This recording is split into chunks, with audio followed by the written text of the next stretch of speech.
What you need to focus on is the fact that you held your own, and you made it out in one piece. I know that's difficult to handle right now. But I need you to look beyond the fears you're feeling and the grief. That devil was taken out by your own efforts. I know it wasn't easy. But you did damn well for your first assignment.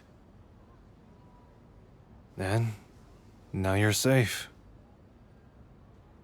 Because of you, there won't be any more lives lost because of that devil. You're coming out of this with a few scars, which I think is pretty lucky.